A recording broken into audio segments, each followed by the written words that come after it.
Tongie. I'm from a little town called Columbus, Mississippi, and I've come all the way here to show you exactly how you can live abundantly. Fear is nothing. You hear me? You can do anything you put your mind to.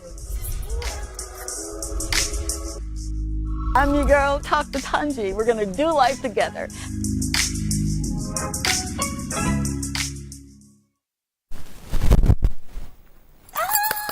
We made it! What? Thank you for staying around. My name is Tongie, and welcome to the very first show of the Talk to Tongie show on our new home, EPS. If you cannot tell yet, I am so excited to be here. I'm excited because I'm from a small little town, Columbus, Mississippi. Hey, Columbus. And back in the day, we didn't dream of things like this. We were just trying to make certain that we did exactly what we were told to do, right? But I was different. And for all of those who are okay with being different, just be you. And I'm so serious. But before we start, I want to say a very thankful, grateful thank you to Miss Linda Dower, who, boy, for 4 hours, we sat with her executive team and we talked. And that was something that really made me feel welcomed because she listened. And that's rare. Normally folk will tell you what you're supposed to be doing, but she listened and she said, you know what, there's a place for this show. And I said, well, thank you. So thank you very much, Linda, for allowing me to literally do what I know that I was born to do, which is bring hope. Bring hope to those who may think that for whatever reason you don't have hope. Well, I'm here to tell you that although life can sometimes be really difficult, right? We know that. We do. You can do anything that you put your mind to. And I'm going to tell you a story. Once upon a time, about 52 years ago, I was born to a woman that at that age and time, she was 15 years old. My mom was 15. And she was a real good basketball player, is what I was told. She had an opportunity to go and do something that she hadn't done before, which was play in school. She lost her mom at a very young age. And so it's just her and her brother and sisters. But she had me, all right, at 15. But it was something about her upbringing, her telling me, even as a young person, that she called me Pootie. And she'd say, Pootie, you can do anything you put your mind to. So over and over again, I heard that. You can do anything you put your mind to. So I was putting my mind to a lot of things. I was. But at 6 years old, I was introduced to this man who could just do anything, and he knew all about you, is what I was told. And I believed it. So my relationship with, I call him Daddy, my relationship with God was something that I really took to heart. Because I wanted to know, who was this God that my mama was praying to, and she believed her prayers, and my Aunt Flora was praying to, and she believed her prayers. And I'm like, you know what? I want to know him too. So at 6, I asked him, would you come into my heart and would you let me live the life that I can dream about? So for all of those who want a relationship with him, 24/7, you can have it. Fast forward a little bit, and my upbringing was a little chaotic. My father wasn't in my life as much as I wanted him to, so I was always looking for someone to say, I love you, other than my mama.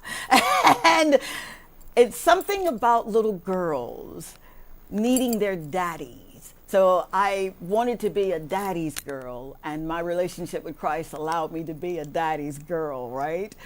Fast forward a little bit, I got nominated for the Air Force Academy, and here I am thinking, you know what? I'm going to go to the Air Force Academy and I'm going to graduate and I'll be a commissioned officer and I'll travel the world.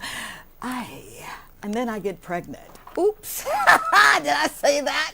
Yep. And what could have been something as chaotic as a young girl getting pregnant in the project, right? It was something about my mama who wouldn't allow me to stay right where I was. Even when I thought the world was coming to an end and I'm just going to have this horrible life, she kept telling me, Pootie, you still can do anything you put your mind to. So my mind was, okay, I got myself in this. How do I get myself out of it? I get myself out of it by two things. One, a relationship with my daddy, and then two, education. So I'm real big on education. I just believe that being a student for the rest of your life is something that you really want to aspire to because you never want to think that you know it all, that you can do it all. I'm learning as I transitioned from Los Angeles, California to this amazing country, St. Lucia, that you build a community. That's how you get things done. You can't do it by yourself. Once upon a time, I thought I could. And then I quickly found out that no, it really does it takes people working and believing in your vision. So, why am I here? I was asked that question the other day. So, I mean, you could be off delivering babies and you could go and do whatever you want to do. But it's something about being in a place that makes you feel so alive. This country and the beautiful people that you guys are, I say us now because I'm going to be a St. Lucian. It's remarkable. It's spectacular that you literally have everything that you need right here in this country. You do. You don't have to go outside of it unless it's just something you want to do. But I got here and I've been here now for about almost 2 years. And what I'm learning is that if I take it one day at a time, just one day at a time, one moment at a time, that I can realize a lot. I've done more since I've been here. I've felt more alive since I've been here than I've ever felt in my life. Seriously. So, who am I? I'm a mother of 3, and they're adult children. They are adult children, right? Oxymoron. I have 3 beautiful adults. I have 3 grandchildren. Yep, I do. And I have an amazing husband that when I tell you that God really just created this man for me, he did. Because I am sort of difficult at times, but it's having someone in your corner to tell you that you can do it when the lights are about to be turned off or the business is not doing what it's supposed to be doing, and you get someone that tells you you can't quit, you gotta keep going. So I am a mother, a grandmother, a wife, but more importantly, I am someone who I believe that whatever your purpose is, you can do it. And we're going to get into that and into the person that's sitting to my left. Stay tuned. Tongie, I'm from a little town called Columbus, Mississippi, and I've come all the way here to show you exactly how you can live abundantly.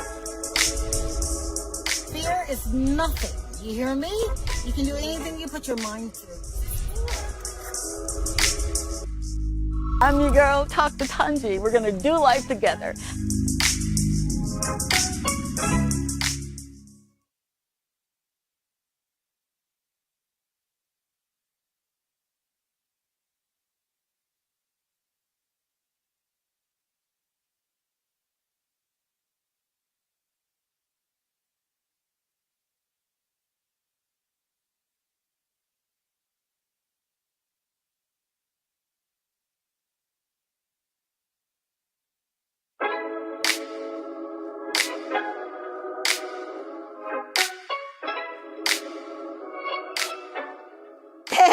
It's your girl, Dr. Tongie, and whenever I get ready for a show, I use a Toy Day food.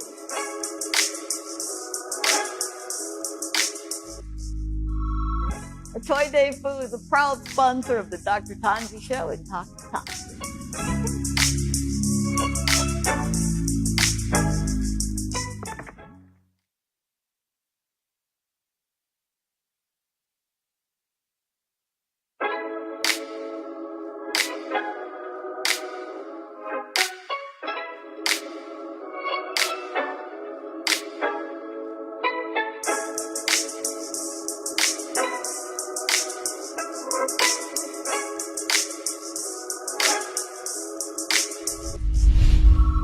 I never leave home without my lip conditioner and lip scrub from a Toy Day Club.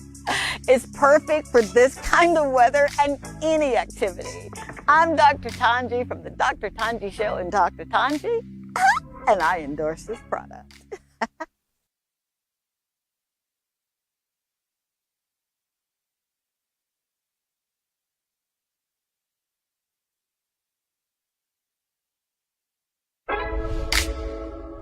This is Dr. Tongie. I'm from a little town called Columbus, Mississippi, and I've come all the way here to show you exactly how you can live abundantly. Fear is nothing. You hear me? You can do anything you put your mind to. I'm your girl, Dr. Tongie. We're gonna do life together.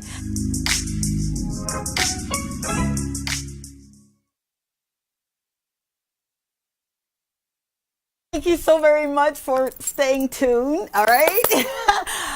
I want to especially thank Ep.3 for doing exactly what she said she was going to do. Man, this lipstick and sponsoring the show.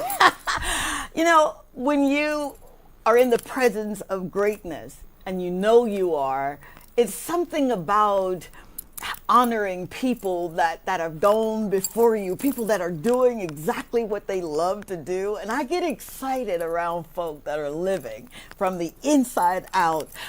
I liken that kind of living to the soul. You know, the soul is your mind, your will, and your emotions. And when that soul is intact, it's something that is just, it's mind-boggling.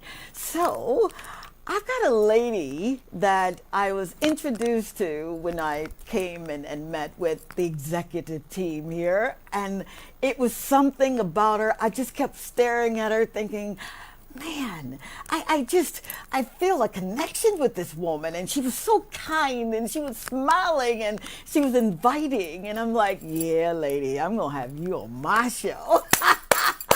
So I'm introducing, you probably know her, you know, from DBS, and she's been around and she knows her thing. And it's almost like the teacher's here and the student is saying, okay, teach me, teach me, teach.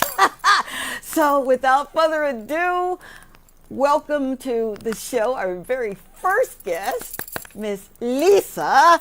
Lissa. Lissa,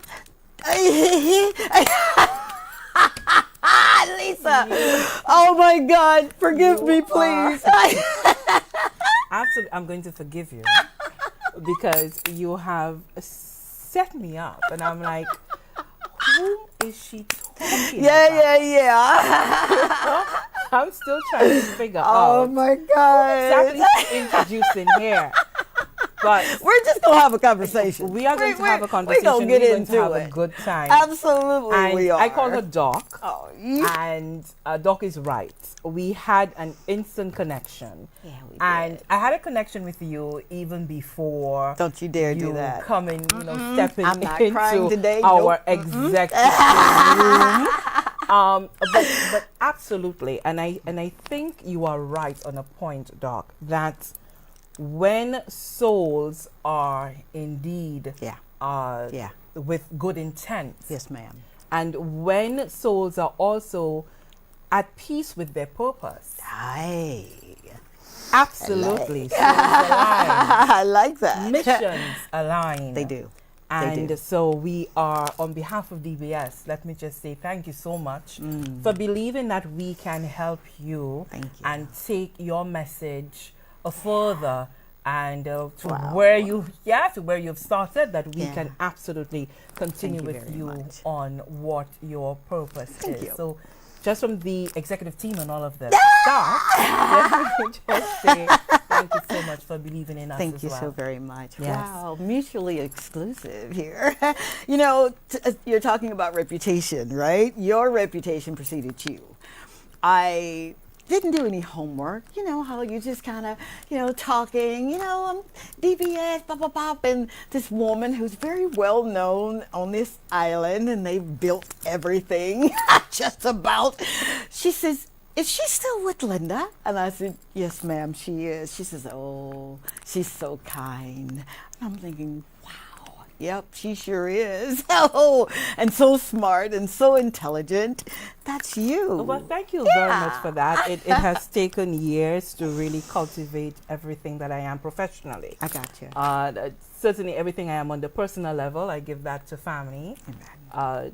Certainly to God and His grace, and then we'll get to that. Oh, yeah. I'm sure in a minute or two. Yes, we will. To speak about God and His grace, and Yes. how no matter what we are facing, indeed, we can turn things around and still be Absolutely. impactful. Absolutely. And still be impactful along the way.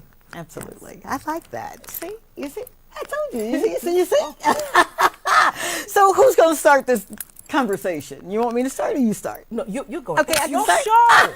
I'm just here. I'm along for the ride. Oh, I it's love your it. show. All right, here we go.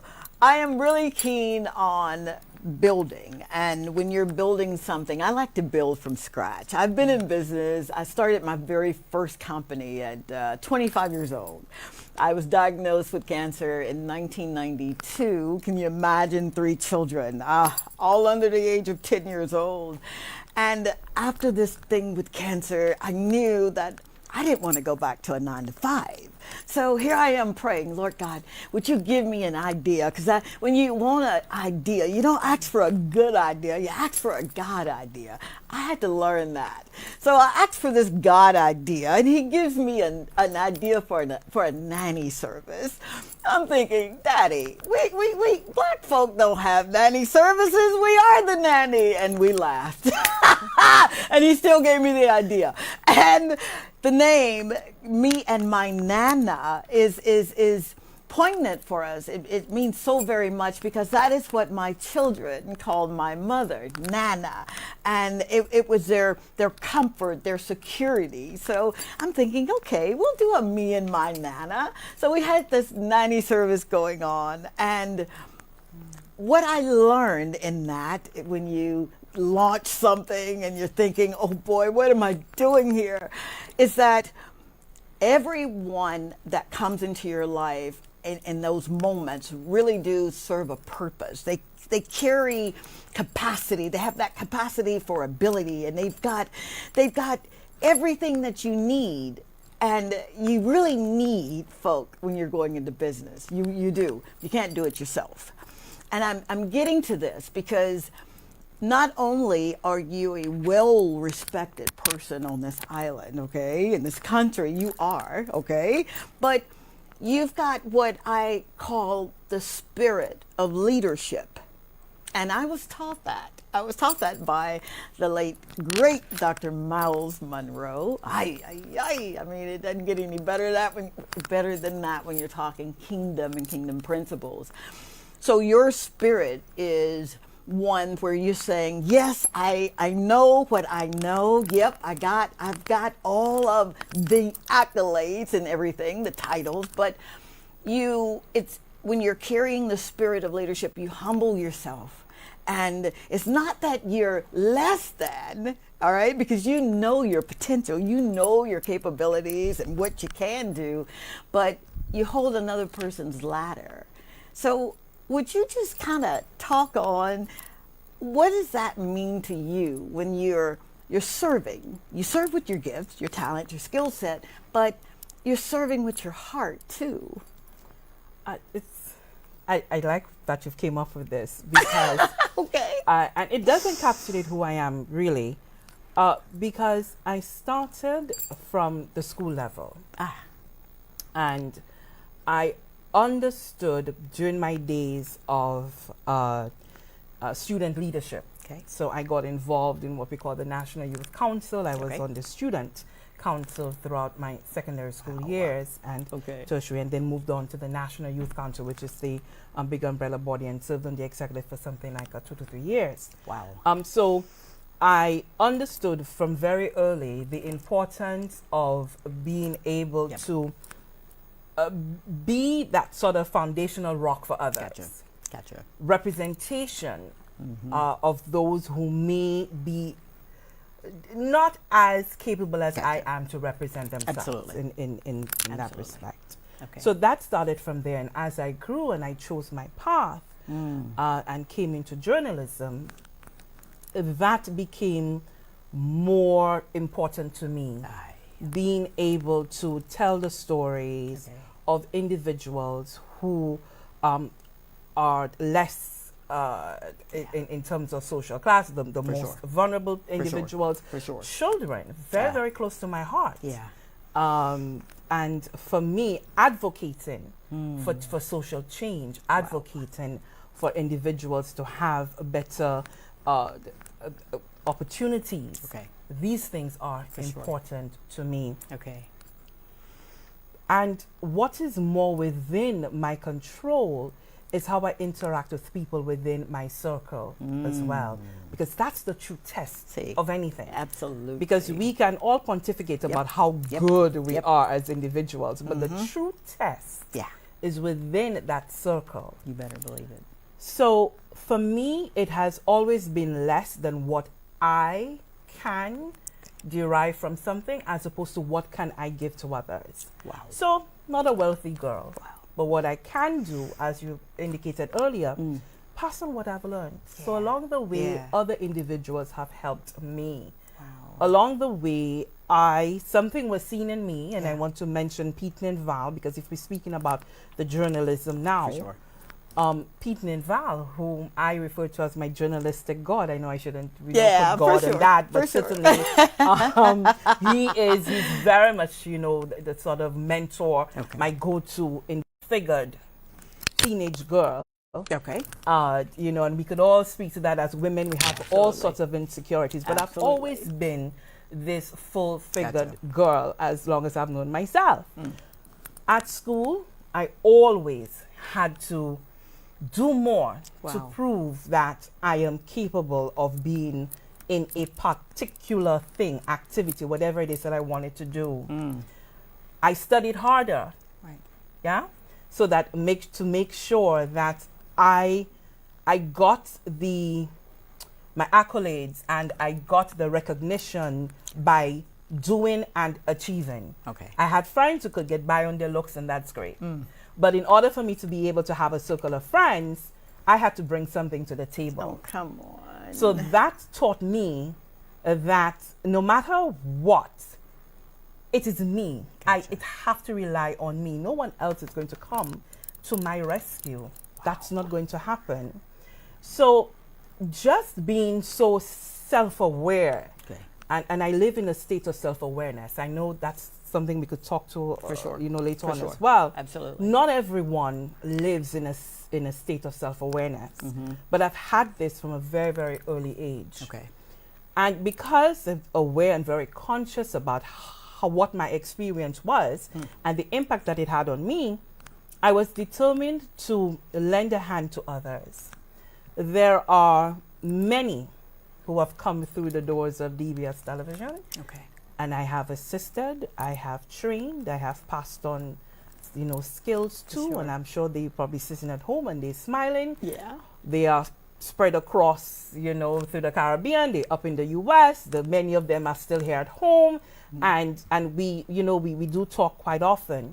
But I am very generous with my giving Wow. because this is, for me, this is how I get fulfillment. It's early on I had a conversation with someone and they were asking about getting something, and I said it's not about the money. If it was about the money for me, this would not be my chosen Come on. profession. Yep. It's not going to happen. Money, and this not going to happen. But it is the fulfillment that you get at the end of the day of being able to do something to advance someone else. Wow. Because that is priceless. And I have seen that how I have come in and impacted the lives of other individuals, and the residual effects. They have gone on to further their own education. Good. And then they now in a position, you know, they are able to earn more for their to benefit their families. And the effect, the butterfly effect goes on and on and on and on. For sure. And so for me, that is more important than any dollar amount that can come through it all. And I know somebody say, oh, that's altruistic, but I am a firm believer, and if you want to see change, you have to be it. We can't sit back and complain about things and not participate and literally make personal sacrifices to see the change that we all ask for and ask about. Gotcha. I know I said a mouthful. No, but I'm going to unravel all of that. I'm going to try it anyway. My takeaway of everything that you said was the change that you want to see. And it started with you literally getting to know who you are first, right? Having to work a little harder. Absolutely. And then saying, you know what? I don't want anyone else to go through this. So I'll help so that they won't have to suffer that. And that speaks volumes of who I was introduced to, the spirit of this woman. I can definitely attest to wanting change. I had this social media platform, right? And I just said, you know, I think Daddy, I just want to be good. If that makes any sense. I don't want to give anyone a hard time in this life. Life is hard enough. You don't need me telling you how short your hair is or boy you look. Eesh. I want to give what I want. So I changed my life and asked him, you know, just work on me. And this is an everyday thing. So my only competition is me. I don't have any competition with anyone. I feel like every time I see a green tree, that's enough money for everyone. You know? Absolutely right. Absolutely. The only competition really is to yourself. Come on. And as we celebrated, Yes. yesterday was International Women's Day. Yes. And I often hear this banded, you know, that women are their worst enemy and things of that sort. And, you know, people talk about cat fights when women are together. Yeah. Women don't support each other. I think there's a degree of truth to that. And it is something that's worthy of dissecting in national conversation. Okay. I don't necessarily think that every woman or No. women who perhaps Right. fall into that For sure. bracket are absolutely conscious that this is what they're doing. Okay. I think that we are a product of what our experiences are. Okay. And so at the end of the day, we tend to project a lot. For sure. We tend to project our pains. Okay. And when we do that, we are indeed hurting other people. Oh, absolutely. And so before we go to break, you know, I spoke earlier about living in a constant state of awareness. And how I achieve this is that I may not necessarily be able to do it daily. Okay. But certainly the weekend will come and I will take a moment. Good. And I will reflect on Good. what my week was. And it's not just reflecting on, you know, what did you do, you know, how many people you spoke to, or Right. what task did you have to For sure. get done. But you need to reflect on how did I respond to certain situations That's of the good. week. That's good. Take time to assess how did I feel Right. in certain situations. Why do I feel this particular way? Absolutely. Or there were many things I did not get ticked off on my checklist, and I wonder why that is. Am I procrastinating? Why am I procrastinating? Okay. And so you know, in effect, I sit myself down and we have a real conversation. I love that. And oftentimes people say, well, just don't answer yourself back. But you have to. You must answer yourself Please back. answer yourself. in order for It you matters. to really get down to the root of things. Absolutely. And then it has to take you being brutally honest. Right. Because if you're not prepared to be brutally honest with yourself, you can't expect anyone else around you to be honest with you, or even to begin to take you seriously as well. That's good. So Okay. these are the things that I've just learned along the way in my little life, and you know, being able to pass these things on. But I know that we're due for a break. We are, and I want to get into what you said right after this break. Please stay tuned. Hey, connect with us on social media, either at Talk to Tongie or at DBS TV, right? Yes. All right, stay tuned. This is Talk to Tongie. I'm from a little town called Columbus, Mississippi, and I've come all the way here to show you exactly how you can live abundantly. Fear is nothing. You hear me? You can do anything you put your mind to. I'm your girl, Talk to Tongie. We're going to do life together.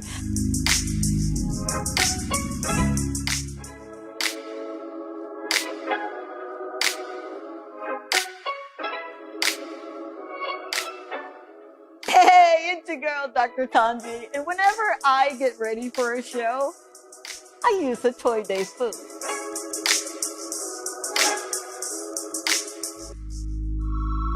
A Toy Day Food is a proud sponsor of the Dr. Tongie Show and Talk to Tongie.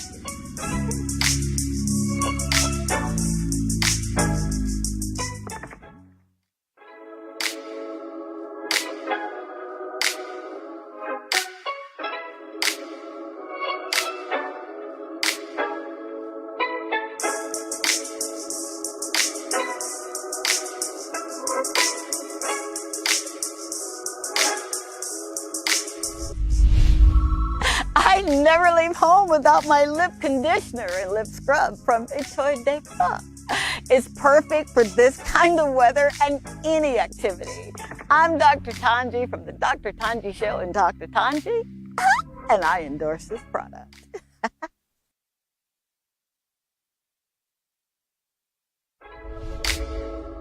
This is Dr. Tongie. I'm from a little town called Columbus, Mississippi, and I've come all the way here to show you exactly how you can live abundantly. Fear is nothing. You hear me? You can do anything you put your mind to. I'm your girl, Talk to Tongie. We're going to do life together.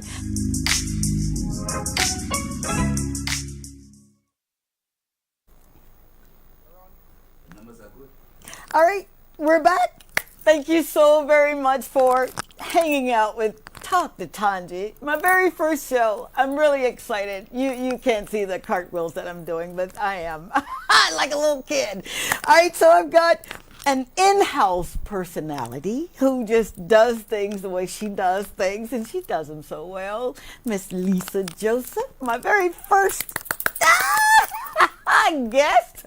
I needed her to be here because with International Women's Month now, I think the UN is saying month, but I think it's every day because a woman shows up every day, and we need our sisters to let us know that, hey, you know, fix your crown.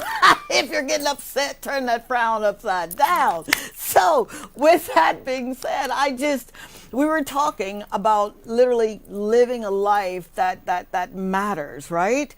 You and I share a commonality. 1992, I'm diagnosed, I'm losing weight.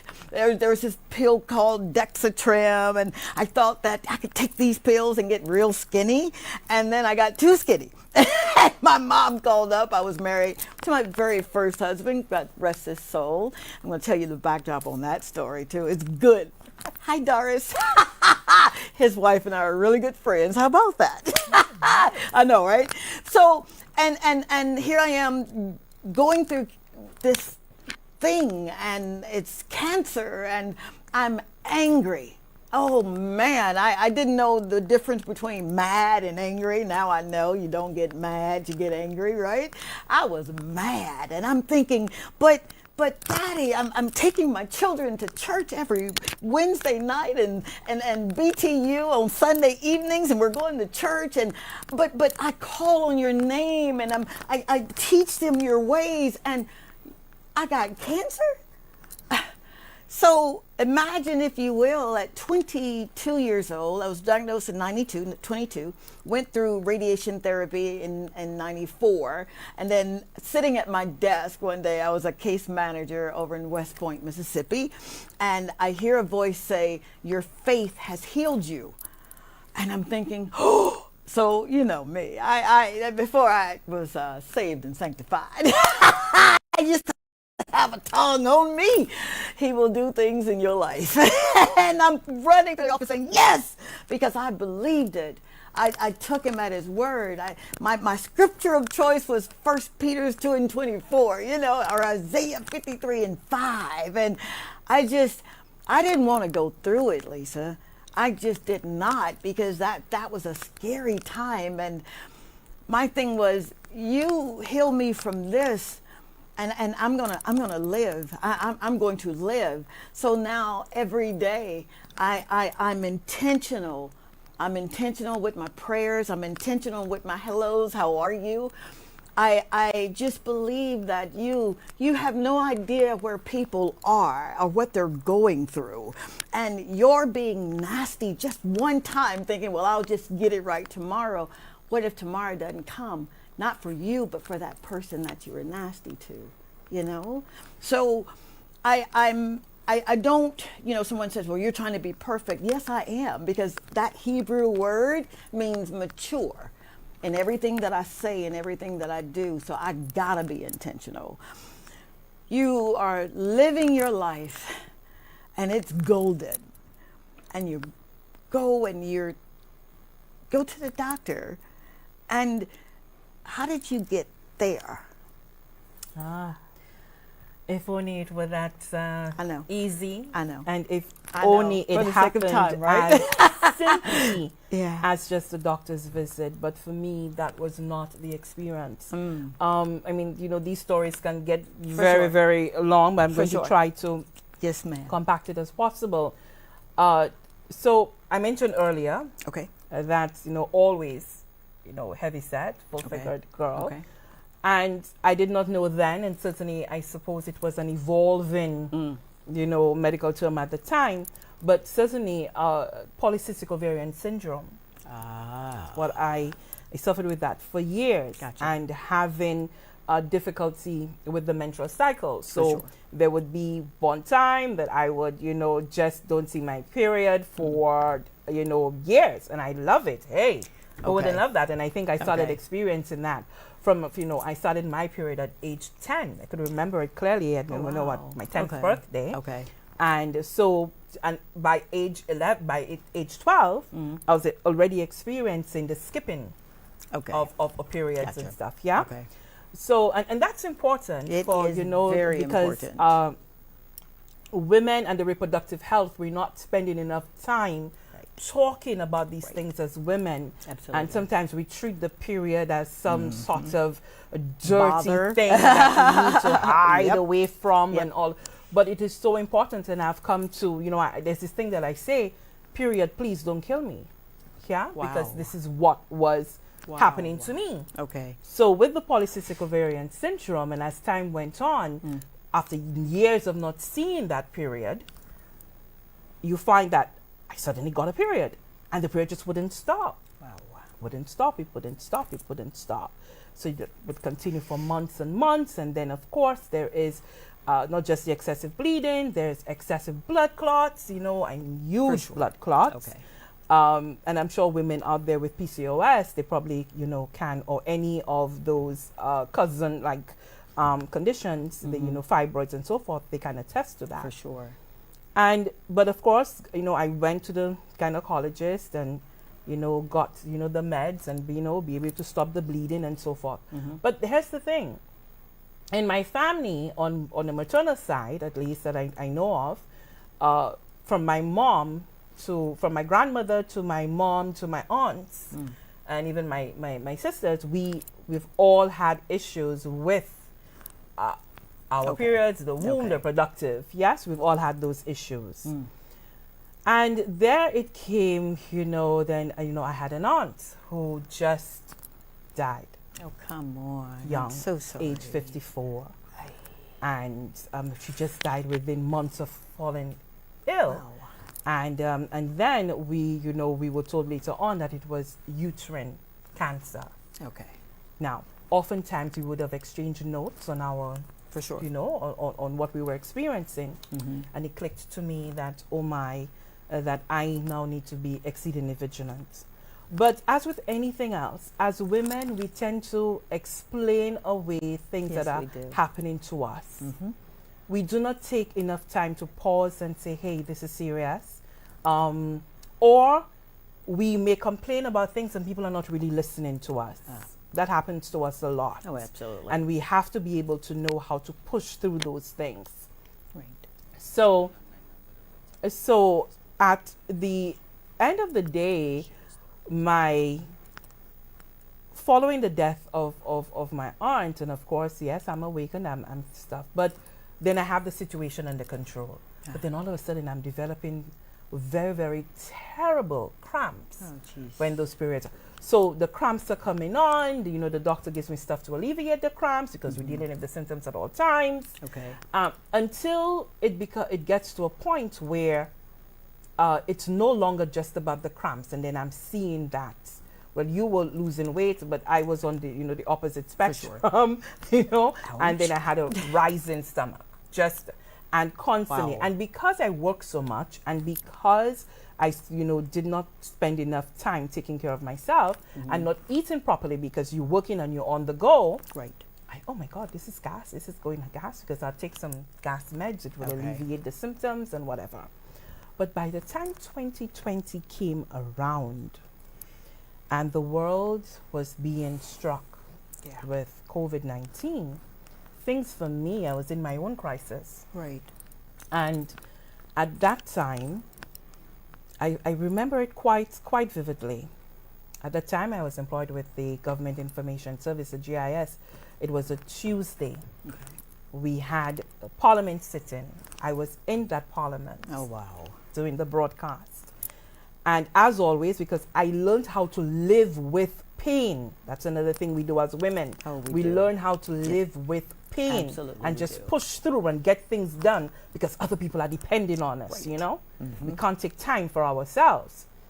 But seated there, I am in excruciating pain, can't even lift my legs to be able to walk, and I said, good God, what's really happening? Wow.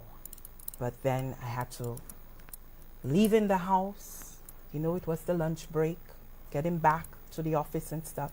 I started to vomit. Oh, Lisa. And for me, Okay. vomiting is a no-no. Don't do this. Gotcha. And by the time that started to happen, Doc, immediately I knew. You I did. knew You did. that the end for me Okay. was nigh. Because how my body felt, everything, I knew that was it. And that's a part right there that just it almost takes you away. It Yes. really does. Yes. Before the signs and symptoms of cancer, sometimes the mental faculties will absolutely. And since I knew that, and I remember I tell you, I've been living in a state of self-awareness. Okay. And so for me, I wasn't fearful. I was outside. I had to pull up my car. Yeah. And I stepped out, I opened up the door, and I looked up to the sky. And I said, Father, I am not afraid. And I am being completely Wow. honest. Wow. I am not afraid. Wow. It is not for me. But there are those who depend on me. And so I prayed for two things. I prayed for time, but it was time. Okay. But time for two reasons. Okay. One, my mother, and I have a disabled sister. My mom has been taking care of her for all of her life. Wow. I am the breadwinner. Okay. If I go, I gotcha. what's happening with them? So you're still concerned, and I'm still concerned. Yeah, about others, Yes. and then you're going through this. Still concerned. The second thing I said is, Father, please, I ask you for more time. For years, I have prayed for you to send me a man, a partner who would see me, who would understand me, who would love me unconditionally, who would be at my side. Give me more time with him, please, because by then we'd only been, with each other for something like 2 years, just beginning to blossom into a solid relationship. Okay. These are the two things. And then you spoke of your voice. Yeah. And I had that voice. And my voice said to me, pray. I prayed. But I didn't pray for me. Lisa. I did. And I'm being honest. I know you are. My prayer was for others first. And I said, Father, I know your hands are filled right now. COVID-19. And at that time, remember, very early in COVID, we knew of the cases in Italy. We saw the horrific images coming out of New York. Okay. And I said, God, there are people, thousands of people, and I'm getting the bumps, and I know I am too. I am too. I'm because these are emotional things for me. Yeah, for sure.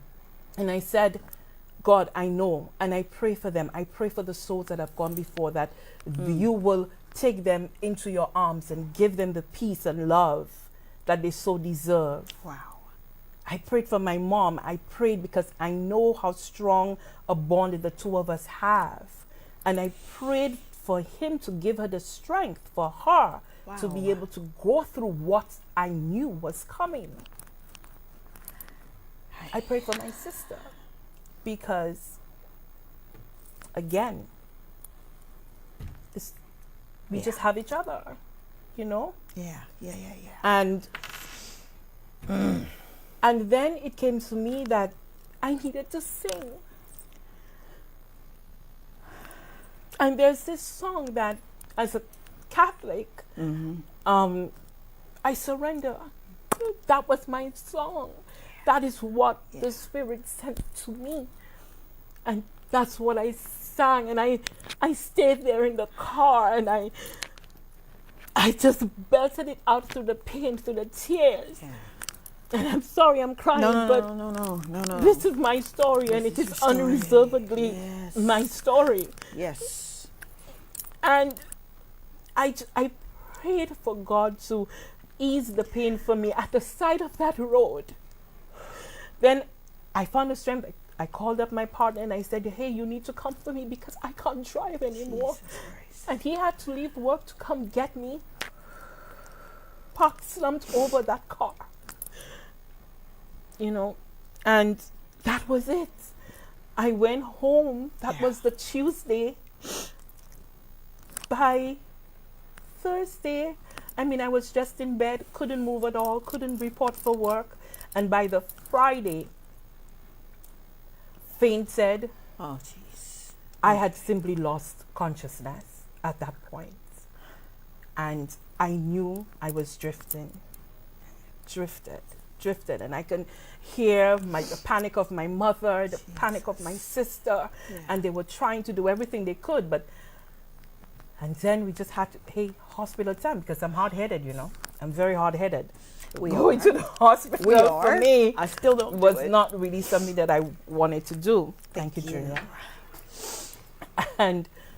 But going to the hospital now made everything very real, because still when you are going through such difficult things, you don't want it to be real. No, you do not. You really don't want it to be real.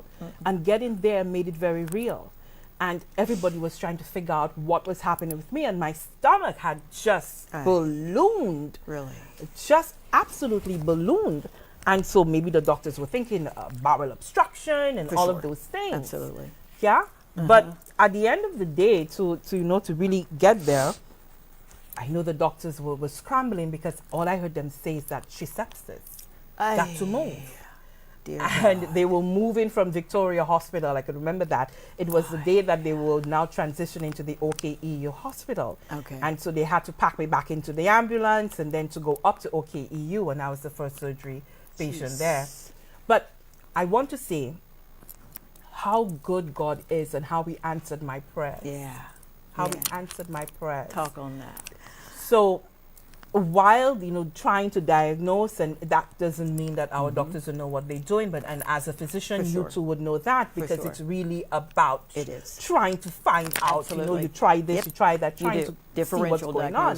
Yes. But God sent, and I hope, he doesn't mind that I call his name, because I always want to be truthful and give, the praise as the story is. Right there, I heard someone saying, but isn't that the lady who's on TV? And but in my days and in all of the pain, because nothing that they were giving me was taking that pain away. For sure. Dr. Cabier. And he came and he said, don't I know you? We've met. But the truth is, we had met something like maybe 18 years before. Are you serious? When he had first come to St. Lucia.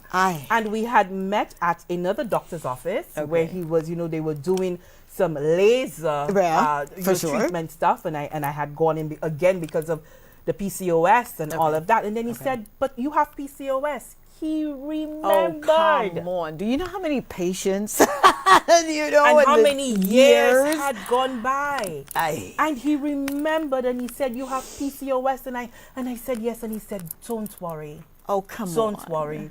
We will take care of you.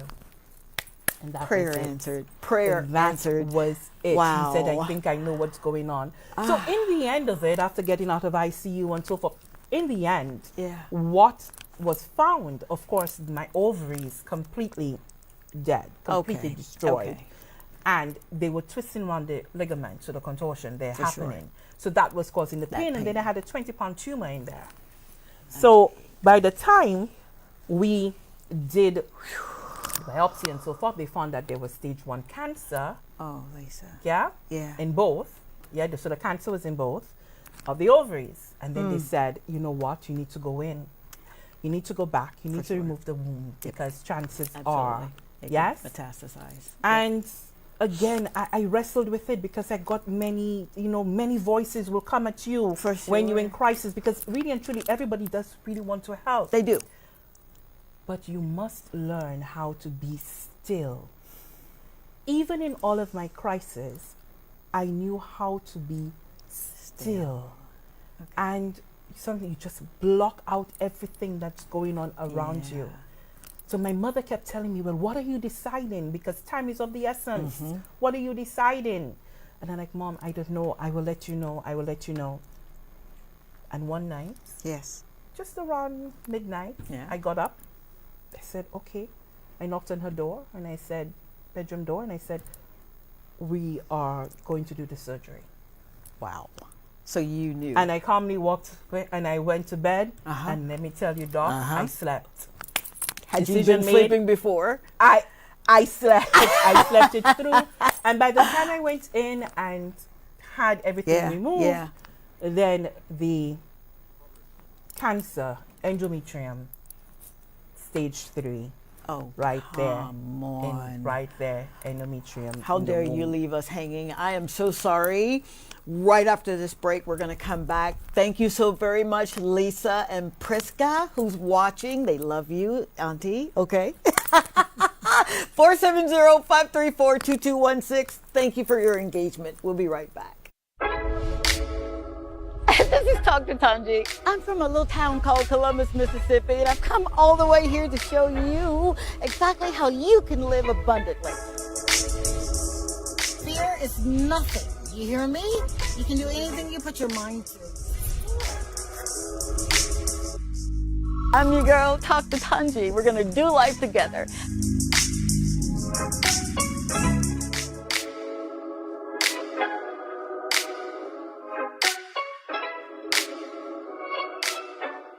Hey, it's your girl, Dr. Tongie. And whenever I get ready for a show, I use a Toy Day food.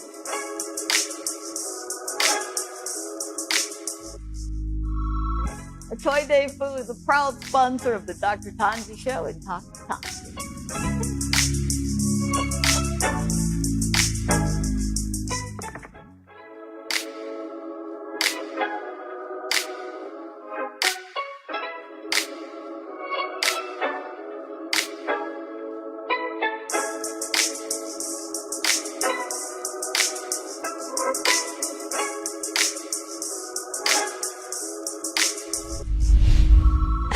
I never leave home without my lip conditioner and lip scrub from T2T.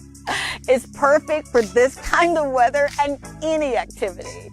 I'm Dr. Tongie from the Dr. Tongie Show and Dr. Tongie, and I endorse this product. This is Dr. Tongie. I'm from a little town called Columbus, Mississippi, and I've come all the way here to show you exactly how you can live abundantly.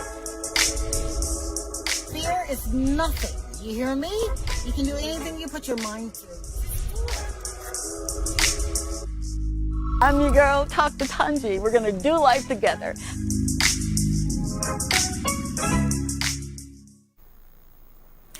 We're back. Thank you so very much. I know I'm saying thank you a lot, but you have no earthly idea the gratitude that I'm feeling right now for you being here.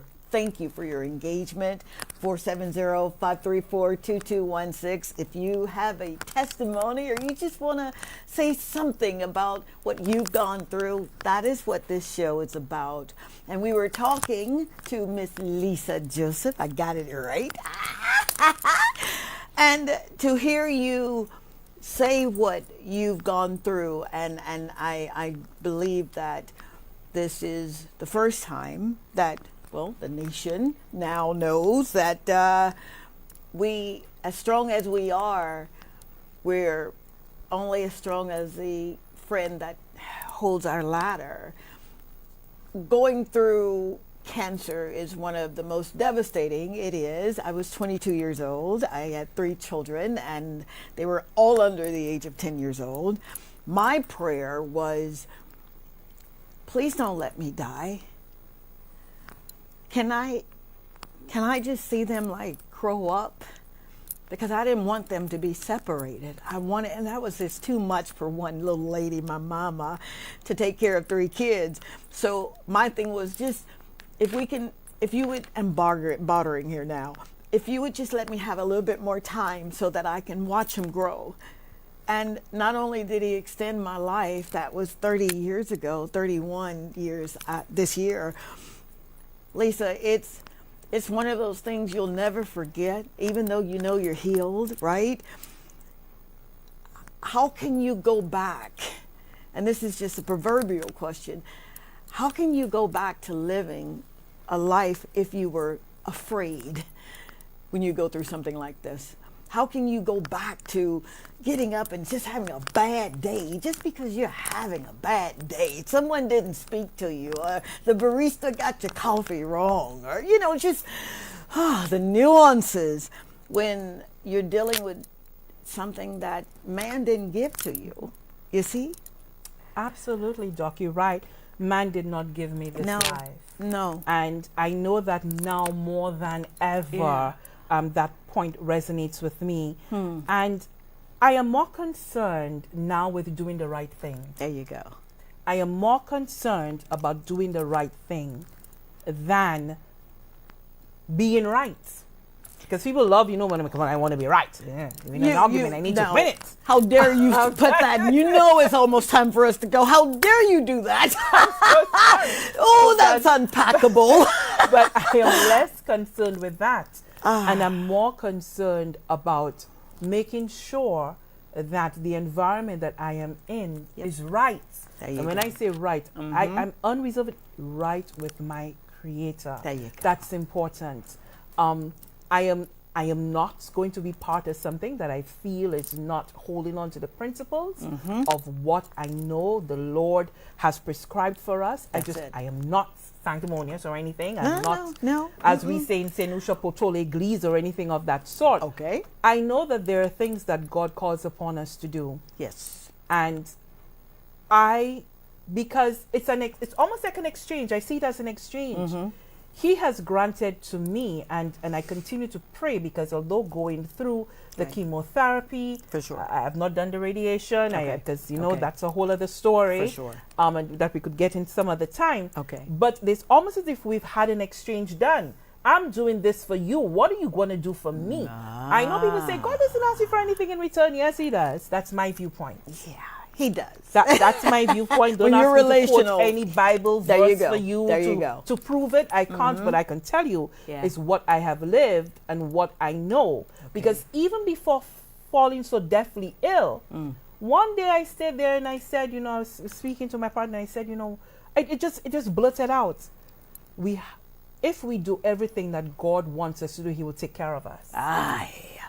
I blurted this out to him. This came out of nowhere. Yeah. I can clearly remember that we were standing next to the closet and we were packing things away. And this is what I said. Well, if we do the things that God wants us to do, He was going to take care of us. I didn't know then what that meant. But I know it now. You know it now. And so at the end of the day, you talk about living and the fear. You say in your opening, fear is nothing. It's nothing.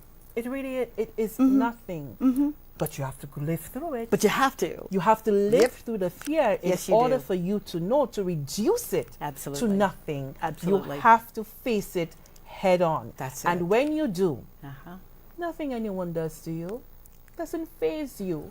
Sometimes my mother comes and she says, can you be leaving? I said, Mom, really?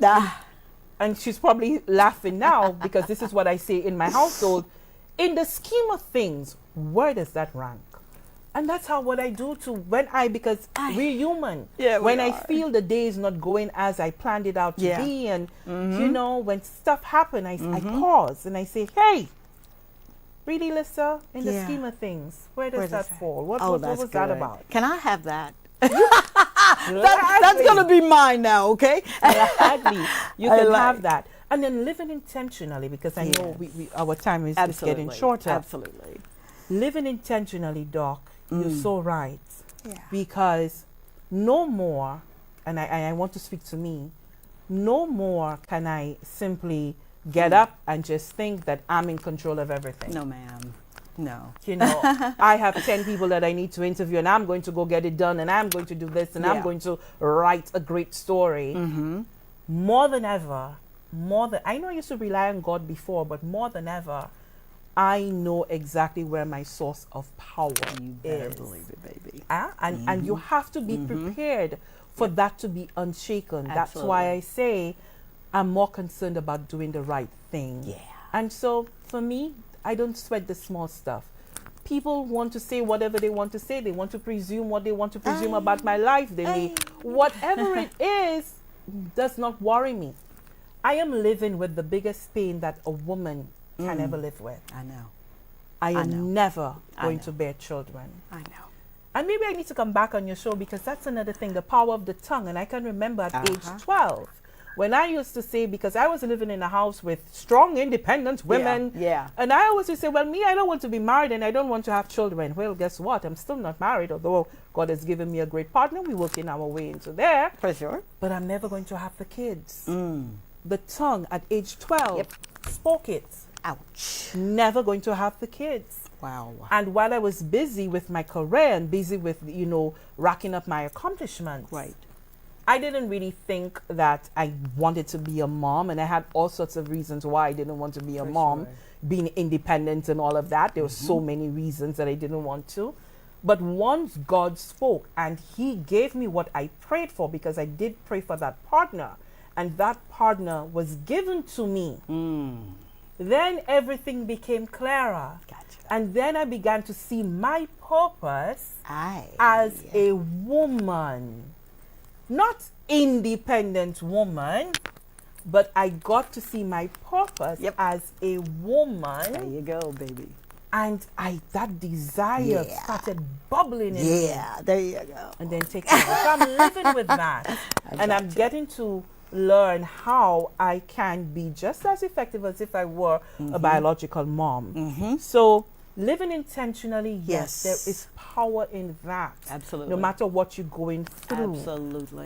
But that's a whole separate I know. other That's why I'm saying, conversation. there's going to be a part 2 to this, because I told you she was great. Man, I'm sitting at the feet of someone who, when everything you were saying, I've got these, everything you were saying was just, I'm thinking, but she wasn't in my life. How did she know to say that? Because that's how I live. I live as if this is my last day. And if this was my last day, I literally could say, thank you, Daddy. Yeah. It was worth being homeless. It was worth, and don't hear me when I say this, because I am a victim of rape. I am a victim of molestation. I've lived through that. You see? And to unpack all of that, and then still believe that this little black girl from Mississippi could go on and be a doctor. There were two things I wanted to do. I wanted to be a medical doctor, and I wanted to be an actress. So I got to do a movie with Angie Stone. Yep. Hey, Angie. And I got to be a doctor. Wow. But it wasn't in the doctor. See, he allowed me to do that because it's the title. And oftentimes when your skin's a little darker, you gotta have a little title or two, but you know it's not in the title. I literally get to do what I want to do, what I was born to do. That's to encourage, yes, to motivate, to inspire. I pray that I've done that. I want it to be one of the best mommies, right? And although I'm so sorry that you're biological, but I've got a school in Ancillary that I've got 94 babies. So what are you saying, Doc? If I didn't birth them, he still gave them to me. Yes. Yeah. Yes. So you got so much work to do. Yeah. With all your babies. You're roping me in. I know, right? I know, right? On live television, I can't say no. You're roping me in. Oh my God. Absolutely. I don't know what that was like for you. You're having to go through the chemo and you know, reproductive cancers for sure. are certainly, you know, yes, it's on the rise in St. Lucia. Yeah. Cervical, endometrium, ovarian, really? Absolutely on the rise here in St. Lucia. Okay. And I know that there are women out there with their stories, and you know, we want them to be able to share with us. Absolutely.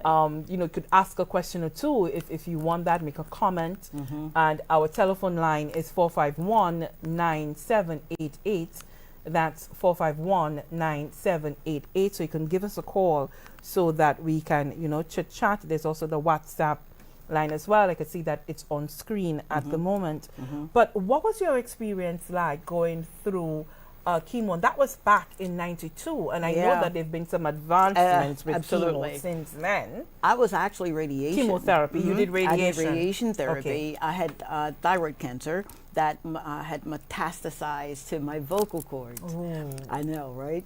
And I didn't know this until the oncologist comes in. And I remember my mother-in-law being there.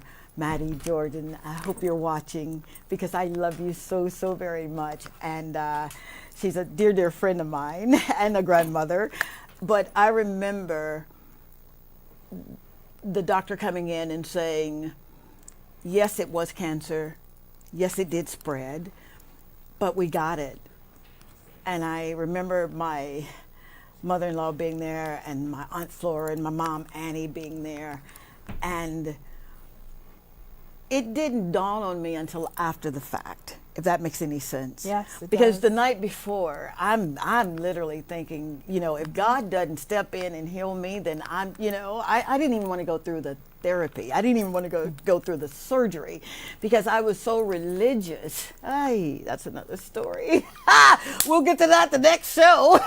But I was so religious that I literally, if he doesn't heal me this way, then he's not God. Ouch. Who am I to say that? So it was more for me mental. You know, of course they ablated the thyroid. I'm on Synthroid now. I live with Iroxin now, and that was the scariest time in my life. But it was the time where my life's trajectory shifted. And I knew then that if I don't have him seriously, if I'm not really running after him, I'm going to lose my mind. And I did have to lose my mind a couple of times to get the mind of Christ.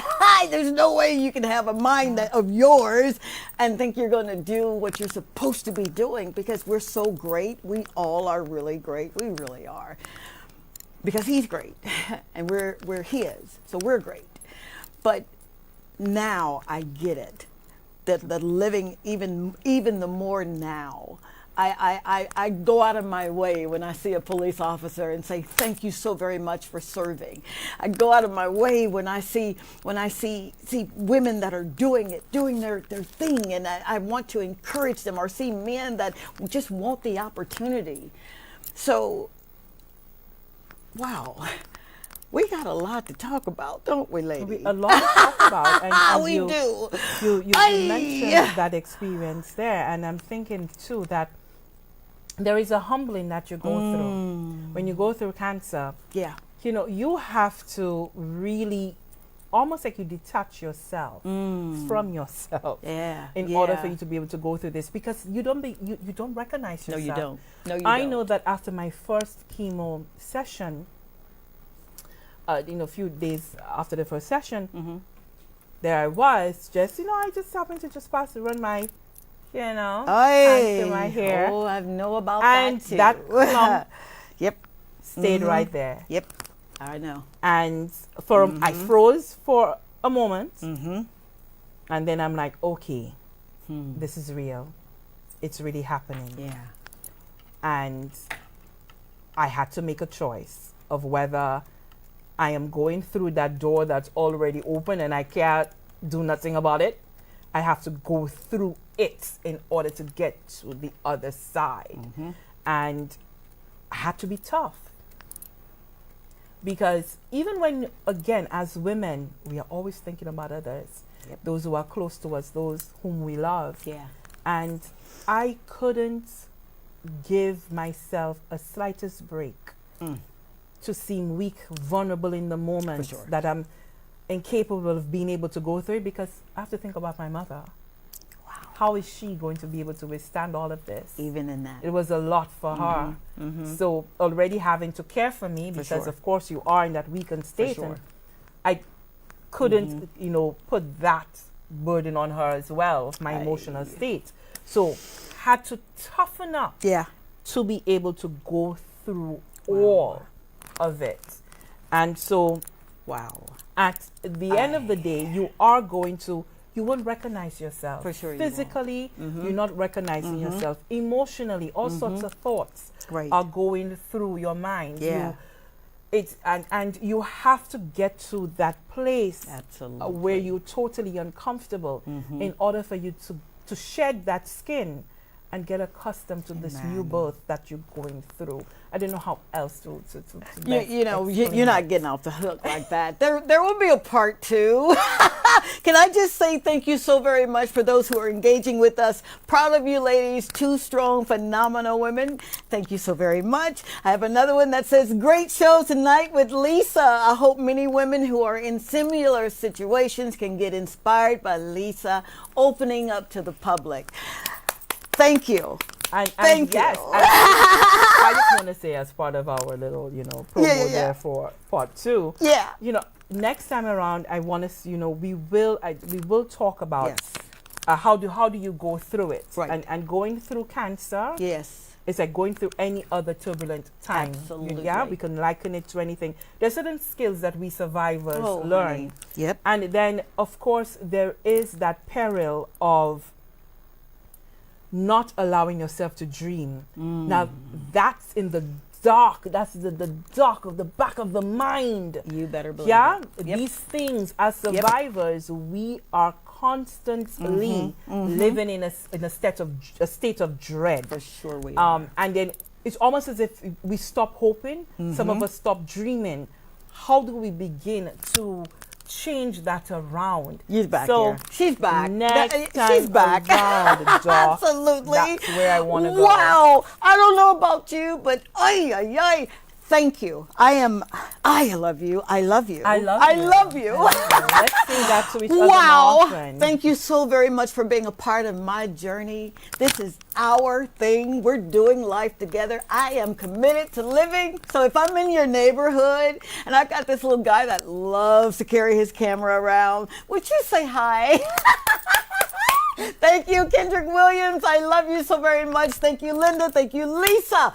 Thank you, Lord, for answering my prayers. Thank you, Taisha, Tryon, and Morgan, and my grandchildren, Idris, Kendrick, and of course I'm going to get my husband. Thank you, baby. I'm your friend. Talk to Tongie. I want to see what you've got to say later on. All right? We may do some after the show things. I love you. Thank you so very much. God bless you. Bye. This is Talk to Tongie. I'm from a little town called Columbus, Mississippi, and I've come all the way here to show you exactly how you can live abundantly. Fear is nothing. You hear me? You can do anything you put your mind to. I'm your girl, Talk to Tongie. We're going to